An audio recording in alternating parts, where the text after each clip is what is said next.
ኢራን በድጋሚ አሸነፈች። ሩሲያና ቻይና ደረሱላት። በሆርሙዝ ሰርጥ ላይ የአሜሪካን የበላይነት ለማንገስ የቀረበው ውሳኔ በሩሲያና በቻይና ጥምረት ውድቅ ሆነ። ተኩስ አቁሙ ቢፈጸምም ጥቃቶች ቀጥለዋል። ኢራን ኩዌትና አረብ ኤሚሬት እንደበደበች። ተኩስ አቁሙ ቢፈረምም ጥቃቴን አላቆምም እስራኤል። ትራምፕ ጦርነቱን ከኢራን ወደ አጋሮቿ ሊያዞሩት ነው። ለኢራን የጦር መሳሪያ ሲያቀርቡ የነበሩ ሀገራት ታሪፍ እንደሚጣልባቸው ትራምፕ ተናገሩ። የሺህ ዓመታት ስልጣኔዋን በአንድ ሌሊት ወደ ፍርስራሽነት እቀይረዋለሁ የሚለውን የዶናልድ ትራምፕ እብደት መሳይ የእልቂት አዋጅ በስክነት የራሷን ባለ 10 ነጥብ ቅድመ ሁኔታ ተቀባይነት እንዲያገኝ አድርጋ በወሳኙ የሆርሙዝ ሰርጥ ላይ ያላትን የበላይነትን ሳታስነካ ድል ያደረገችው ኢራን በሌላ ወሳኝ ፍጥጫ ላይም በድጋሚ አሸንፋለች። ከኢራን ጋር ያለን ወዳጅነት ሳይበጠስ ይቀጥላል ሲሉ በቅርቡ ማረጋገጫ የሰጡት ሩሲያና ቻይናን ከጎኑ ያሳለፈችው ኢራን በከባዱ ፍጥጫ አሜሪካን በድጋሚ እጅ ወደ ላይ ያስብላታለች። አነጋጋሪው መረጃ ይዘነዋል። በሌላ በኩል ደግሞ የተኩስ አቁም ስምምነቱን እንደምትደግፍ የገለጸችው እስራኤል ተኩስ አቁሙ ቢፈረምም ጥቃቴን አላቆምም ስትል፣ ኢራን ደግሞ ወደ ኩዌትና ዱባይ መተኮሷ አሁንም የቀጠናው ሰላም ላይ ያለውን ውጥረት እንዲቀጥል አድርጎታል። አሜሪካ በበኩሏ ተኩስ አቁሙ ዋስትና አይሆንም፣ በማንኛውም ሰዓት ሊጣስ ይችላል ሲሉ አስጠንቅቀዋል። ይህ በእንዲህ እንዳለ ታዲያ የኢራን ከባድ ድብደባ ጋብ ያለላት ኤሚሬትስ ድሉ የኔ ነው ማለቷ አነጋጋሪ ሆኗል። እንዴት የሚለውን ጨምሮ ለመረጃ ሰዓቱ መደመጥ ያለባቸውን ወሳኝ መረጃዎች ይዘን ተገኝተናል። ሰላም ውድ የሉ ዴይሊ ቤተሰቦች እንደምናላችሁ። ቻናሉን ሰብስክራይብ፣ ላይክ፣ ሼር ያደርጋችሁ እስከ መረጃዎቻችን ፍጻሜ አብራችሁን ቆዩ። በሆርሙዝ ላይ ለተመድ የቀረበው ውሳኔ በሩሲያና በቻይና ውድቅ ሆነ። ለሆርሙዞች መጥ በተቀናጀ ሁኔታ ጥበቃ እንዲደረግ በባህረ ሰላጤው ሀገራት ለተባበሩት መንግስታት ድርጅት የጸጥታው ምክር ቤት የቀረበው የውሳኔ ሀሳብ በሩሲያና በቻይና ድምፅን በድምፅ የመሻር ስልጣን ውድቅ ሆነ። ከምክር ቤቱ አባላት 11 የውሳኔ ሀሳቡን ሲደግፉ ፓኪስታንና ኮሎምቢያ ድምፃቸውን አቅበዋል። ሩሲያና ቻይና ስለተቃወሙት ተቀባይነት ሳያገኝ ቀርቷል። የውሳኔ ሀሳቡ ረቂቅ ላይ ለሳምንታት ድርድር ሲደረግ ቆይቶ የሆርሙዞች መጥ ለመጠበቅ ወታደራዊ ኃይል መጠቀምን የሚፈቅደው ክፍል እንዲቀር ተደርጎ አገራት የመከላከል እርምጃ እንዲወስዱ በሚል ተለውጦ ነበር። የመንግስታቱ ድርጅት የጸጥታው ምክር ቤት ስብሰባን የባህሬን የውጭ ጉዳይ ሚኒስቴር ዶክተር አብድላጢፍ ቢን ራሺድ አልዛይኒ በሰብሳቢነት የመሩት ነበር። ሰብሳቢው ድምፅ ከመሰጠቱ በፊት የውሳኔ ሀሳቡ አዲስ ሁኔታን የሚፈጥር ሳይሆን በሆርሙዝ ላይ ኢራን የፈጠረችውን ተደጋጋሚ ችግሮች ለማስቆም አስፈላጊ በመሆኑ የቀረበ ነው ሲሉ አስረድተው ነበር። የውሳኔ ሀሳቡ ተቀባይነት የማያገኝ ከሆነ ወሳኝ የባህር መተላለፊያ መስመሮችን በመሳሪያነት መጠቀምን በማበረታታት ከሆርሙዝ ባሻገር በሌሎችም ቦታዎች እንዲደገም በማድረግ ዓለምን ወደ ህግ አልባነት ያሸጋግራታል ብለዋል። ውሳኔውን ድምፅን በድምፅ በመሻር ውድቅ ያደረጉት ቻይናና ሩሲያ በሆርሙዝ መዘጋት እምብዛም ችግር እንዳልገጠማቸው ሲዘገብ ቆይቷል። ቻይና በሆርሙዞች መጥ በኩል መርከቦቻቸው ያለ ችግር መተላለፍ ከቻሉ ሀገራት መካከል አንዷ ስትሆን ሩሲያ ደግሞ ተጥሎባት የነበረው የነዳጅ ሽያጭ ማዕቀብ በሆርሙዝ መዘጋት ምክንያት ላልቶላታል። በዚሁ ወደ ተከታዩ መረጃ እንለ። በአሜሪካና በኢራን መካከል የተኩስ አቁም ስምምነት ቢኖርም በተባበሩት አረብ ኤሚሬትስና በኩዌት ላይ ጥቃት መፈጸሙ ተሰማ። ጥቃቱ የተሰነዘረው በዓለም አቀፍ የንግድ መስመር በሆነው የሆርሙዝ ወሽመጥ አካባቢ ባለው የደህንነት ስጋት ምክንያት መሆኑም ተገልጿል።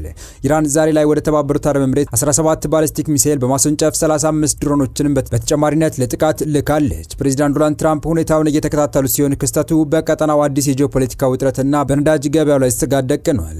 ኢራን በዱባይ ላይ የሰነዘረችው ከባድ ጥቃት የተሰማው የተባበሩት አረብ ኤሚሬትስ በኢራን አሜሪካ የተኩስ አቁም ስምምነት ያተረፍኩት እና ድል ያደረኩት እኔ ነኝ ባለችበት ቅጽበት መሆኑ አነጋጋሪ ሆኗል።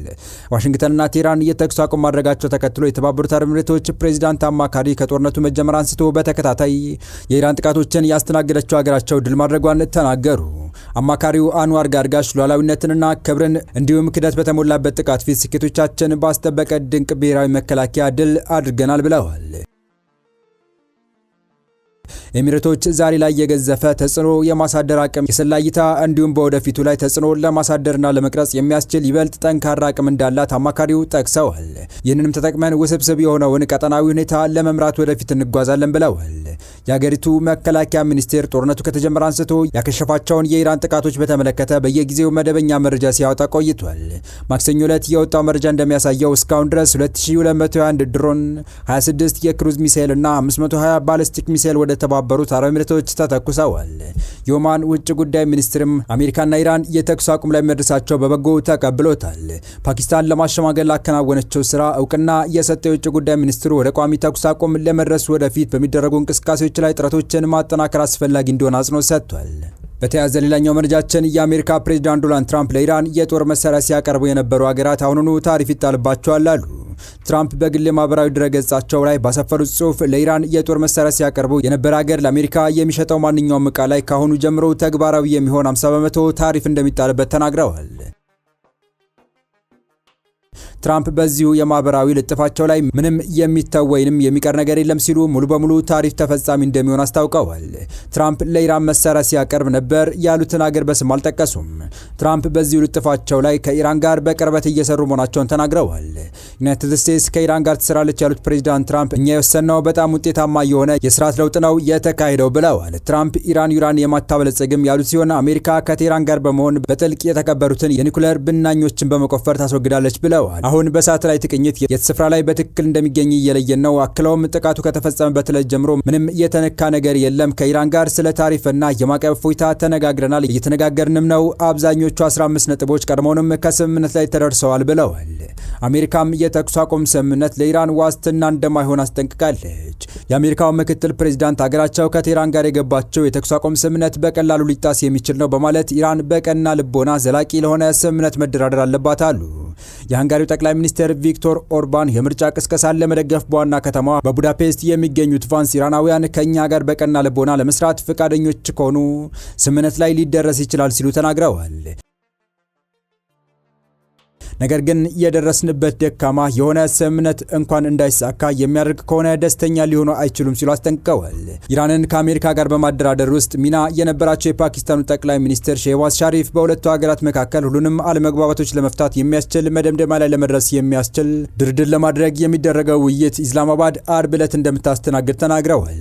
የኢራን መገናኛ ብዙሃን ቫንስ የአሜሪካ ተደራዳሪ ልዑካን ቡድን እንደሚመሩ የዘገቡ ሲሆን ዋሽንግተን ግን ይህንን አላረጋገጠችም።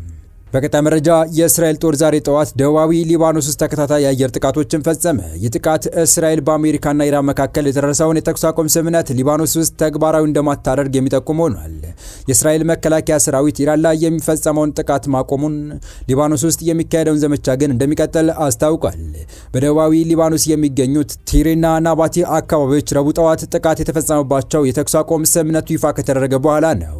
የእስራኤል ጠቅላይ ሚኒስትር ቤንያሚን ኔታንያሁ የተኩስ አቁሙ በኢራን የሚደገፈው የሊባኖስ ታጣቂ ቡድን ሄዝቦላ ጋር የሚካሄደውን ግጭትም ያካትታል መባሉን ውድቅ አድርገዋል።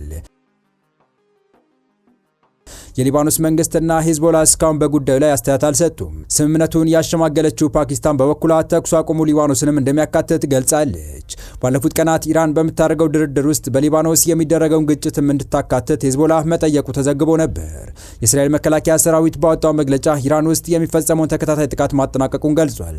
ከፖለቲካ አመራሩ በደረሰው መምሪያ መሰረት ኢራንን ማጥቃቱን እንዳቆመም አክሏል። እስራኤል ላይ ለሚፈጸም ማንኛውም ጥሰት ለመከላከል ከፍተኛ ዝግጅት ማድረጉን ጠቅሷል።